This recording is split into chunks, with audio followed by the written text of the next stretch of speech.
over to the other side.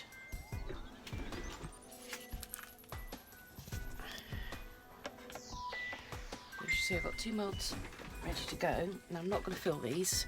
The trouble is, it's the only ones I've got that've got that surface base, size at the base. I think it's probably about 7 inches.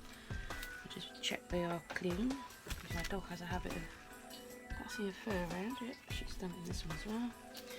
If you're not 100% sure, the poor thing, she sat on the other side of the room, so how the heck I get doggos in here? I don't know, because I've only literally just taken them out of their bags. So, okay, so I've mixed up the next batch of resin. I haven't put quite so much in this time, so I'm up to here. Last time I was up to here. So I've already put the resin in here and a few beads. And I've let this sit for a little bit longer, so hopefully it's a little bit thicker. It's not very much, but a little bit on it, so these over here, just try and see if you can see. So there's the white pigment ink, the alcohol ink. Give that a stir in.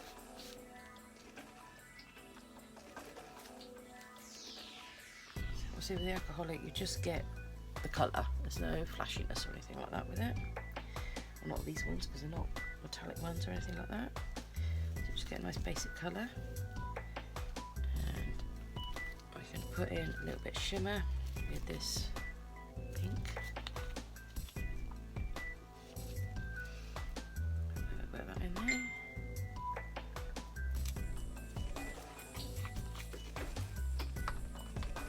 They almost need organised over it. So all the colours are there, so I can find them. I do have to organise myself before I start, so I don't get everything covered in resin when I'm looking for something. Well, that's the theory behind it anyway, but it doesn't always work like that. So you see this one, hopefully you can see it as well as I can. Try and get it in the light for you. It's really quite a good shimmer to it. It's absolutely beautiful. I am loving these new micro powders. That's what stirred in, right. So, excuse me coughing, it's because I'm talking. It's aggravating my throat, that's fine. Pop this in here.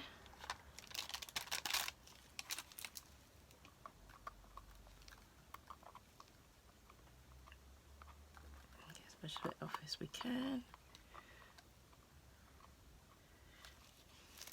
Right in my bowl. Dry. And the white.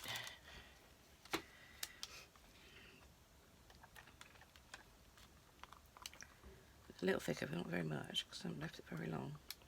I always worry about it get too hot when it's sat in the pots. So I've had it where it's actually been steaming at me. And bit of a panic.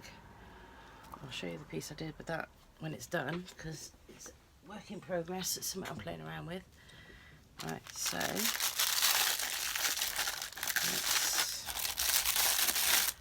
just remember the right way. Let's put that in there.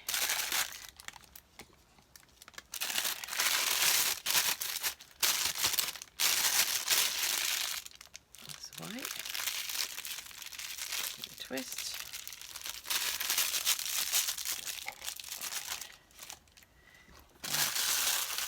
This one, give it a twist and steady. I'm going to try and cut this off with my left hand. I always worry that I'm going to cut too much off. That way it's actually ready to go in my right hand. Yeah, I think it's too runny. But I'm worried about leaving it in there too long in case it does weird things. Ooh, like resin-y things with my wet wipes. Never too far away. I've got too much resin on my scissors because I'm making them all gooey. They're gooey enough. These are my resin scissors now. I had to buy another pair for my crafting. We'll be doing a quilling video later, which I'm not sure when I'll be putting up. Yeah, see, I can't cut it with my left hand. It's very strange.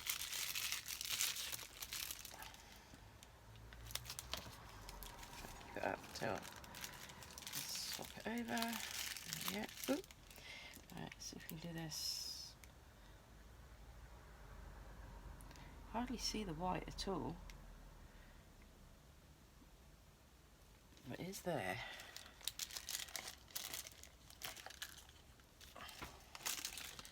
Same with the pink.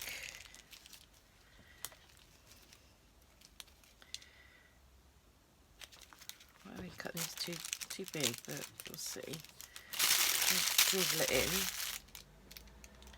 I'm cack-handed now. I don't know why I'm cack-handed. Oh, look, that's so pretty.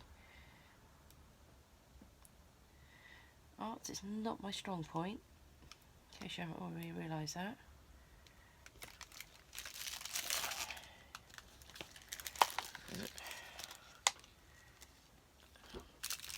Bring it a bit closer, let's see what's going on here. Okay, I can't see the white very well, just about see it in the bottom. I see it starting to move when I put this white in, because the alcohol ink white is what you use to push down the inks.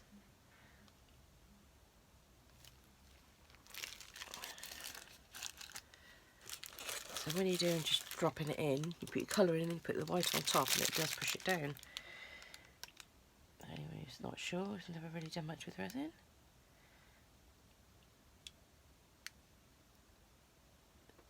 Feel the concentration, can't you? It's only go quiet. So I'm trying a little bit harder with this one. The other one just sort of went into a bit of a mushy mess. I'll try and be a little bit more controlled with this one.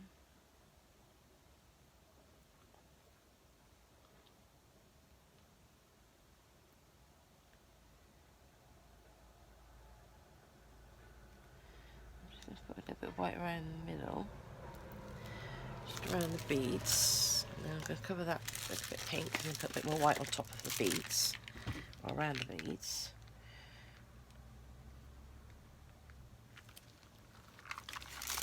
More white on top of that, because that should push the white, push that down. Don't want to put any more around the edge. I might put some, just a circle around the edge. Actually looking at it.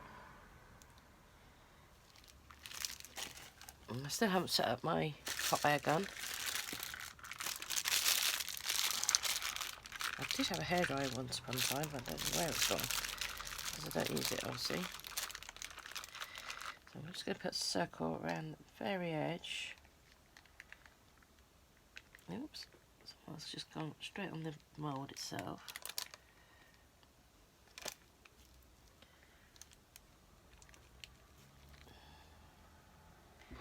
Don't know if that's made it worse or better. I haven't got a clue.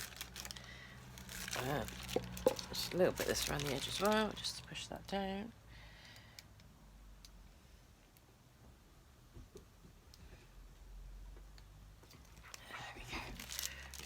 Right, because obviously I've got a bit left, just put that across a fraction and back out. My dog's sniffing at the resin pots. Not a good plan. So just pour the rest of this resin in the bottom because I don't like wasting resin.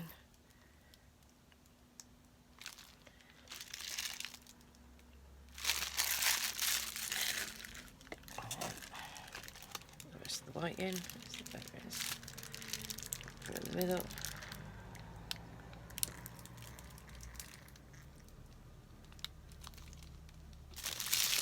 Again, let's give it a bit of a swish.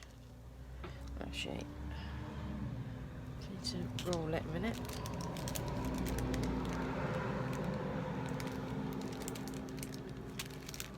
Roll it backwards and forwards instead.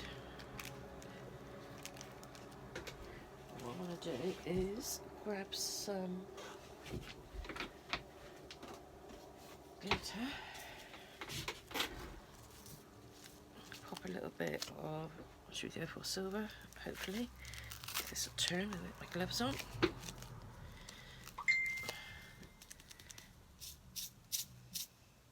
We got some red stars, and we got some silver. Oh, we got all sorts of things coming out of here. There we go. Just give a little bit of pump. Swirl that in. Why not, indeed, is what I say. Swirl it around. Just because we can. No other reason. Let's push some of this glitter out to the edges. I'd be interested to see how those come out. So that's those done. That'll be very interesting to see what happens with that one. Same as the other one. I shall take them out tomorrow and I shall video unmoulding them with you. I thought it might be a couple of days, because what I might do tomorrow is just put a clear level on both of these and the other ones, and then a couple of days time when I do the unmoulding I will video it, so it'll all be on the end of this. Hope you all have a fabulous day. Take care guys, see you again soon. Don't forget to subscribe if you like what you're watching. Bye.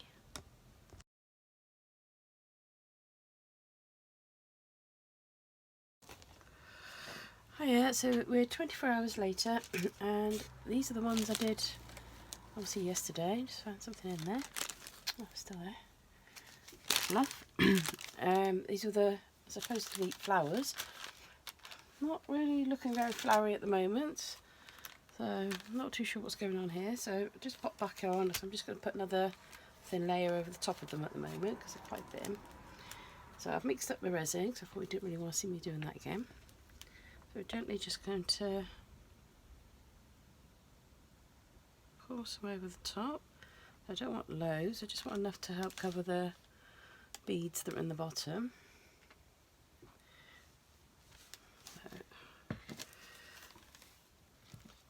Just going to spread it around this way.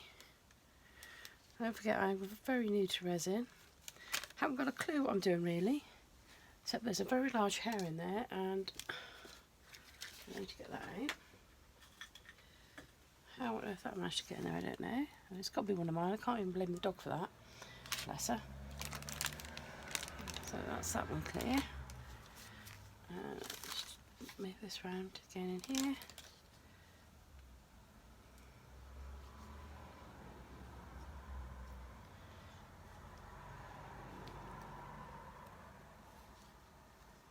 I'm just going to use the...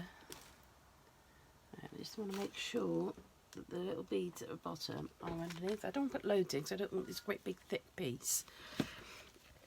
So it's just literally to cover the beads up at the back.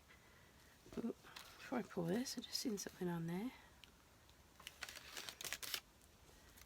There we go. So, and this is the wine glass holder that I did. I'm just going to pour a little extra on here now as well. Just gives it a little bit of thickness and helps finish it off.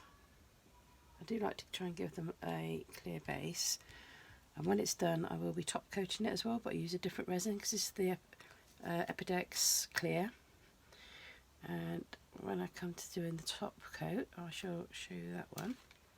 That's a different resin again, same company, but it's quite a bit thicker, because when I do the top coat this won't be in the mould anymore.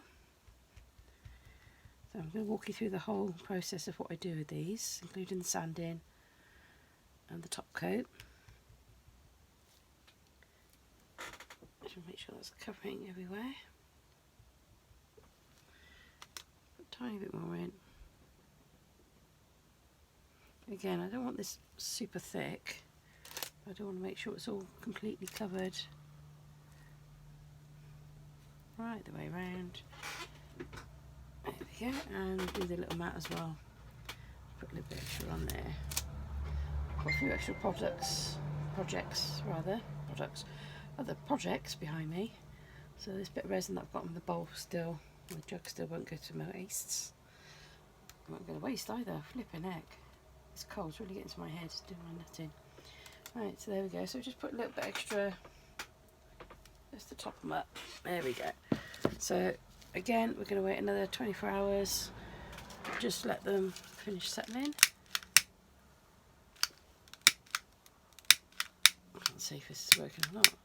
I think that one's died. I need to get some new gas in that one.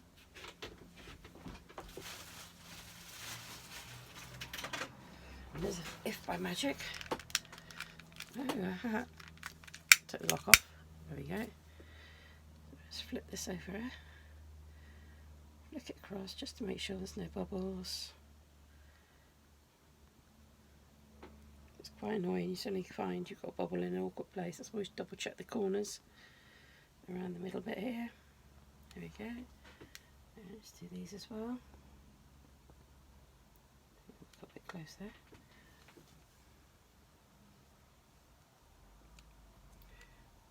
have actually got a heat gun somewhere in my shed, or in my husband's shed.